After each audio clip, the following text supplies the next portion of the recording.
সেই সময় যে সমস্ত সন্ত্রাসীরা যত বড় রাজনৈতিক দলের ছত্র ছায়ায় আর যত সাংবাদিক সম্মেলন করুক না কেন, আমরা জাতীয় ঐক্য গড়ে তুলে বৃহত্তর জনগণকে সাথে নিয়ে এই মহেশপুরের কোটচাঁদপুরের প্রতিটা ইঞ্চি পরিমাণ জায়গায় এমন প্রতিরোধের প্রাচীর করে তুলব, ইনশাল্লাহ।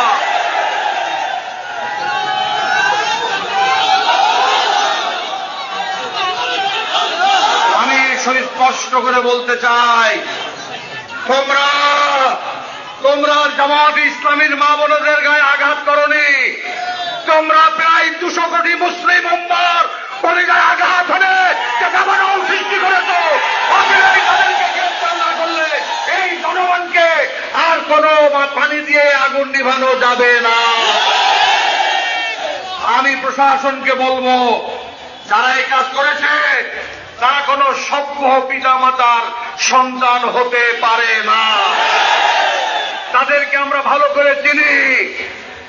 এই ইউনিয়নের চিহ্নিত সন্ত্রাসী, একদম চিহ্নিত একটি গোষ্ঠী দীর্ঘ দিন যাবৎ এই মহেশপুরের অশান্তির বিস্ফোরায় পরিণত হয়েছে। কথা ঠিক না বেটে? প্রয়োজনে আমার আইন শৃঙ্খলা ভাইয়েরা আমার মিথ্যে কথায় ছিঁড়ে ভাসবে না।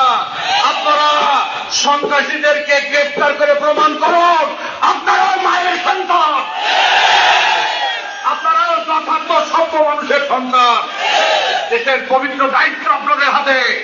আর আপনারা কুতু খেলা করবেন, গোপনে পীড়িত করবেন, আমরা কিন্তু সমস্ত কিছু বুঝতে পারি।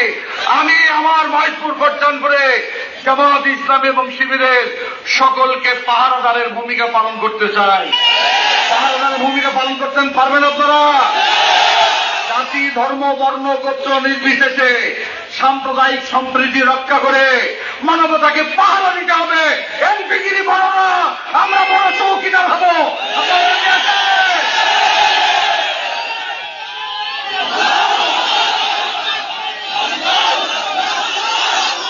পরিশেষে বলতে চাই, আমরা আইন শৃঙ্খলা হাতে নেব না। বিগত স্বৈর শাসন থেকে শিক্ষা নিতে হবে। বাগাডাঙ্গা সহ বিভিন্ন জায়গায় নিজেদের তাবুতে নিজেরা আগুন ধরিয়ে আমাদের নামে মামলা করেছে।